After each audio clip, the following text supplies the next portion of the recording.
sabi ko kay Mr. Dax, yan ay para siyang ano, snow. Nasa ibabaw ng dahon yung snow. Pero sabi niya hindi daw. Para daw kanin.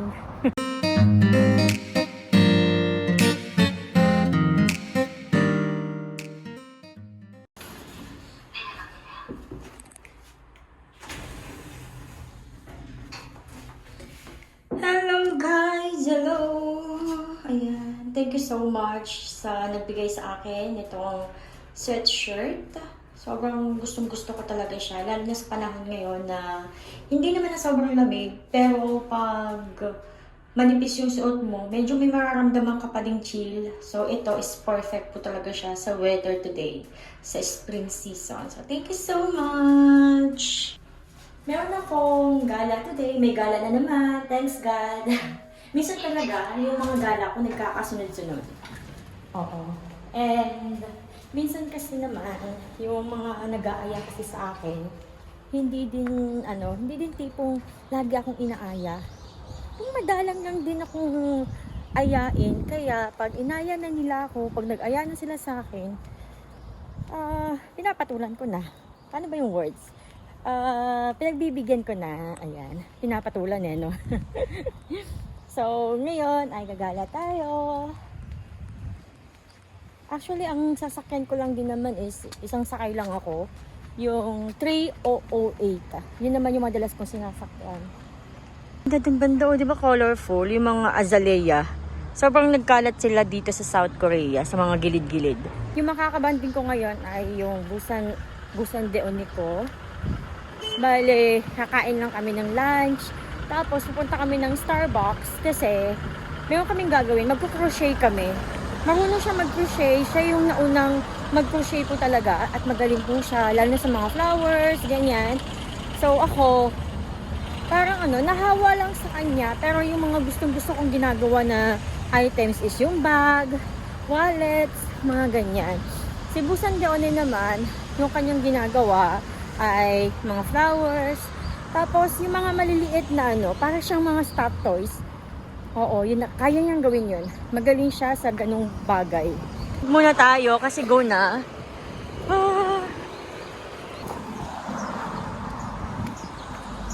Kung nagtataka kayo, bakit ako bababa? Pababa to papunta to sa palengke, di ba? Or sa grocery kung saan ako nag-grocery.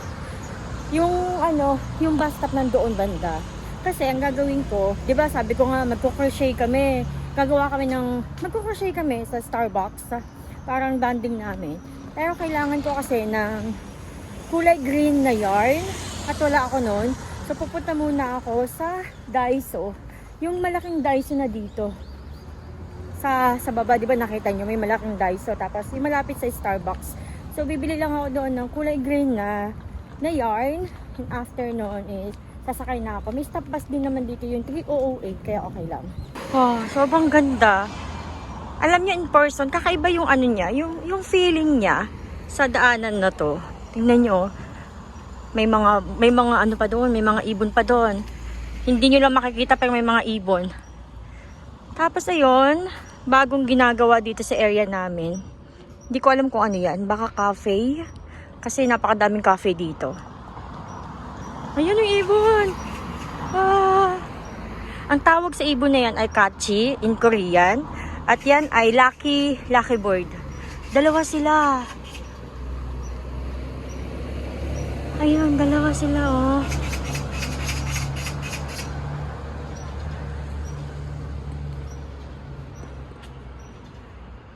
Ayun, isa. Tapos ayun yung isa pa. Ayun, may dalawa. Ayan, nalipad na sila. Ang ganda, sobrang ganda. Kung maraming uwak dito, marami din namang katsi yung ganong ibon.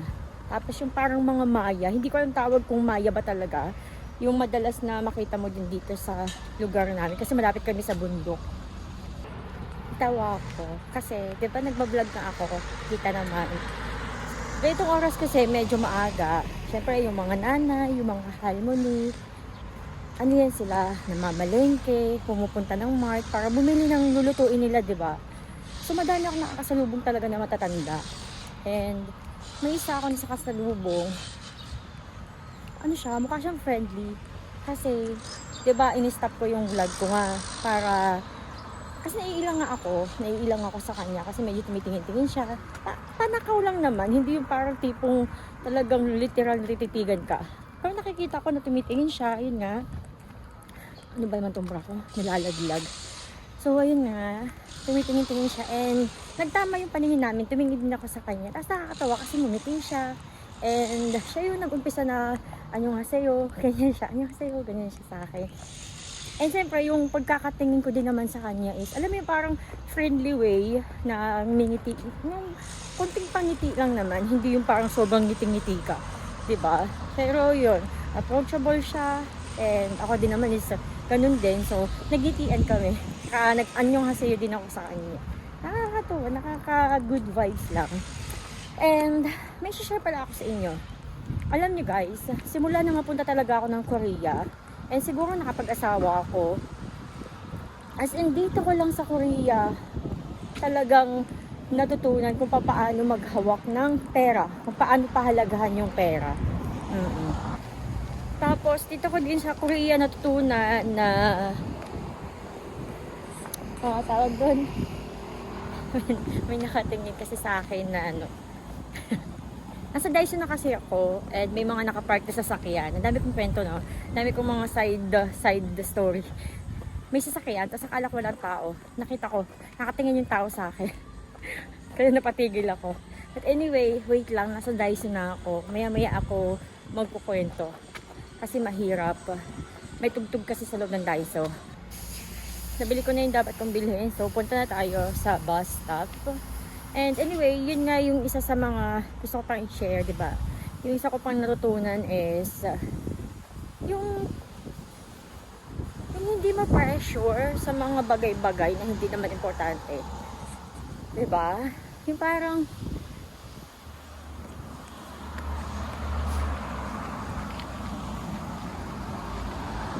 wait lang, dahil ko nakakasalubong, nakakainis. Bakit ba dito sa dumadaan? Charot. So, ayun, natutunan ko din na hindi ikumpara yung sarili ko, kung ano yung meron yung iba, kung ano yung achievements nila, kung ano yung, diba, kadalasan, sabi nila, pag nasa ibang bansa ka, dapat may bahay ka sa Pilipinas, dapat may sasakyan ka, o kaya, dapat sinusuportahan mo yung family mo, ganyan. Dapat nagbibigay ka. Yung mga ganyang bagay. Natutunan ko na hindi ko naman kasi as in talaga totally responsibility yung family ko. May pangangailangan sila at tumutulong ako sa abot ng makakaya ko. Kung may extra ako, magbibigay ako. Pero kung wala, hindi ko ipipilit. Hindi ko pipilitin yung sarili ko na magbigay. Basta yung ano lang talaga, kung ano lang yung makakaya ko. Tapos, di ba yung pagbili nga ng mga kailangan daw, meron kang business sa Pilipinas. Yun yung mga expectation. Pag may kamag-anak na nasa ibang bansa, kailangan gumanda yung bahay nyo, ganyan. Natatawa nga ako dati. Nung bago lang ako dito sa South Korea. At bagong kasal ako kay Mr. Dax. Alam nyo ba, at that time kasi, si Mama, nagpapagawa din siya ng bahay. Eh, at that time din naman, sa bagay, nag-stop. Kaka-stop ko lang din magtrabaho nung ikasal ako kay Mr. Dax. Nag-stop ako mag-work. Hindi dahil susuportahan ako ni Mr. Dax, pero kundi medyo na-toxican na din ako sa trabaho kasi nakakapagod yung trabaho. Hindi nakakapagod sa katawan, nakakapagod sa isip kasi, 'di ba? Nagmahal ang mga bilihin, nagmahal yung presyo ng item ng pinagtatrabahuan ko, tapos meron ka pang quota, yung ganyan. So sobrang nakaka-pressure na sobra. Kaya yun, nag-stop ako mag-work kasi hindi ko talaga kaya yung sa trabaho na yun. Pero sinusuportahan ako ni Mr. Dax pero konti lang sinusupport sa akin ni Mr. Dax, yung tamang ano lang, pang ano ka lang talaga, pang araw-araw na pagkain din para hindi rin ako maging pabigat sa magulang ko. Hindi ako humihingi ng sobrang extra talaga. Walang ganun ganap. yun, yung talaga natutunan ko na huwag ikumpara yung sarili. Palingon-lingon ako kasi chinecheck ko kung yung bus is nasa likod ko na para tumakbo ako. So, nandito na ako sa bus stop. Mamaya na lang ulit, guys. Dito sa bus stop, meron silang charger. Pwede kayo mag-charger. Ano siya? Wireless charger. Itatapat nyo lang dyan yung inyong mga phone. Ayan. Ayan. Pwede na kayo. Mag-charge na yun automatic. And ngayon, dito sa Busan, hindi na pwede yung magdadala kayo ng malaking luggage. Ayan, maliit lang. Tapos, yung drinks, hindi din pwede. Bawal yan. Yung bottled water lang, pwede. Yung mga ganyan, naka-bottle. Kasi may nakita ako dati na isang vlogger. Pero wala naman siyang idea. Tapos sasakay sana sila ng bus. Tapos akala nila, dahil foreigner sila, kaya hindi sila pinasakay ng driver. Kadalasan kasi sa mga sa mga Koreans, 'di ba? Hindi naman sila ganun kagaling mag-English. Minsan nakakaintindi sila, pero hindi din kaya express yung sarili nila. Lalo na pag ganung sitwasyon na mabilisan ba, nape-pressure sila, nahihiya din sila, baka mali yung grammar nila. So minsan hindi nila kayang magsalita. Ang ginagawa na lang nila ay pag-action, na minsan pag yung action nila is parang lumalabas na rude. Pero hindi naman ganun. Kumbaga, kung nasa sitwasyon din tayo nila, baka ganun din yung gawin natin, 'di ba? Minsan umiiwas din sila na makausap yung mga foreigners kasi nga, yun sa language. So, ayun, nag-wait ako sa bus. Mga 3 minutes pa yung aantayin ko. Nakapag-vlog ako kasi solo ko yung bus stop. Alam nyo, ang kapangitan lang ng madaming puno. Kasi minsan talaga mag-iingat ka. Kasi may mga bumabagsak-bagsak minsan na, may mga uod na kulay green. Ang mahirap pa din yung uod na Makati, di ba? Yun ang mahirap. Kasi dati na-experience ko nang malaglagan ng uod dito banda. Buti na lang,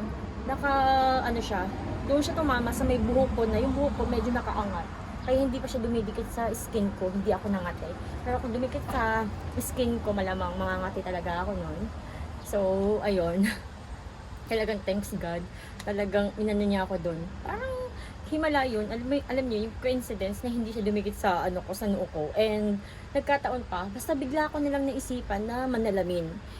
Hindi ko alam kung paano ako may salamin. Siguro cellphone ko yun. Nagbablog din ako. Basta yun, nakita ko, muntik na siya sa sa skin dito ko sa may noo ko. Buti na lang, bago pa mangyari yun, nakita ko na siya. So, palingon-lingon dun ulit ako kasi tumitingin nga ako kung may tao.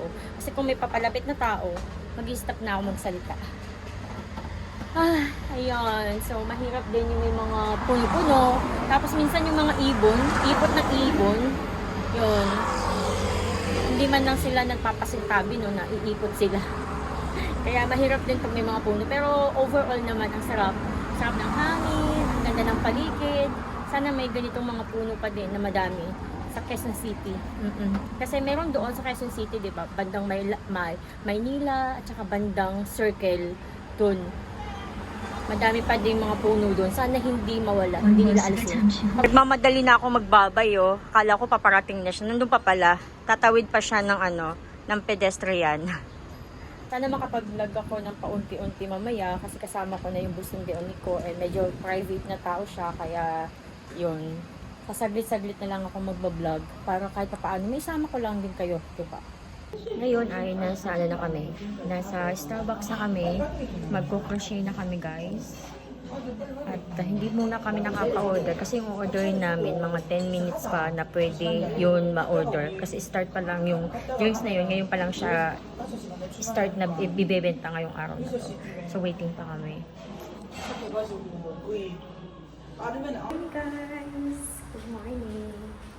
Balik kahapon, hindi ko na natapos yung vlog ko, diba? Kasi,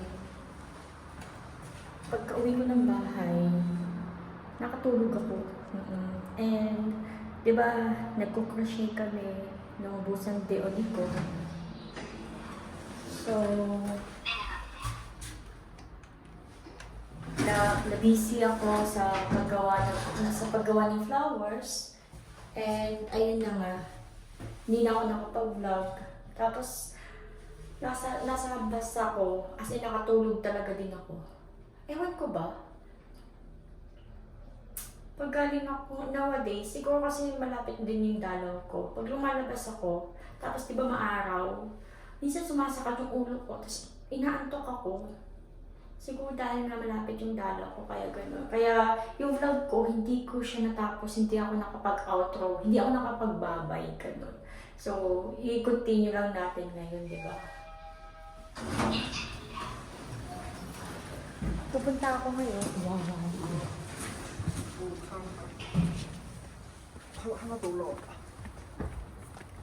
Pupunta ako ngayon sa sa tawag doon sa Isaac Cafe. Bibili ako ng breakfast ko. Kasi ngayon ay mga nasa 10:30 a.m. pa lang. Kanina pala, kung napansin niyo yung reaction ko, nag-wow ako. Kasi may dalawang tao sa harapan ko, nakita ko na nahihirapan silang dalawa. Kasi may binubuhat sila na, siguro yon, appliances something yun. May umorder sa kanila. Naka-box kasi, malaki yung box. Tapos, hirap na hirap silang dalawa. So, napawawa ko. Wow, sabi kong ganon. Gusto ko sanang tumulong. Kaso, mukha namang wala silang tiwala sa akin. Or siguro nga, syempre naman, di ba, hindi ko naman trabaho yun. Pero feeling ko talaga gusto kong tumulong. But anyway, yun. Kaya napawawa ko. Kita ko yung struggle nila pareho kasi malaki yung binubuhat eh. Ala, bilis-bilis ng sasakyan na yun oh. Para siyang madaling-madali. So, ayun nga, kanina habang nasa bahay ako, naghilamos, ganyan.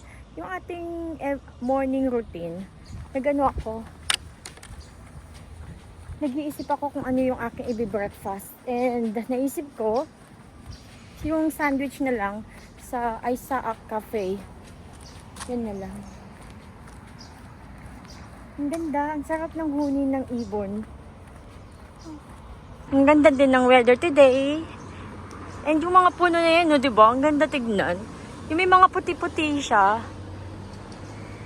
And nakakatawa sa puno na yan kasi guys, di ba may dahon? Yung dahon, yung parang pinaka-flower niya, nasa ibabaw dito. Sa ilalim wala. Sa ano lang talaga siya, ayun no. Nasa taas lang talaga siya. Ang ganda. Sabi ko kay Mr. Dax, yan ay para siyang snow. Nasa ibabaw ng dahon yung snow. Pero sabi niya hindi daw. Para daw kanin. Grabe siya. Order na ako guys. And ang in-order ko ay French ham cheese. So waiting na lang po tayo na magawa. At talaga naman napaka-busy ng ng cafe na to. Lalo na pag umaga kasi diba, ito yung mga breakfast na mabilis lang. Lalo na pag tamad kang kumain ng rice, ganyan. So, masarap talaga yung breads. Dumating na. I mean, natanggap ko na. So, uwi na tayo.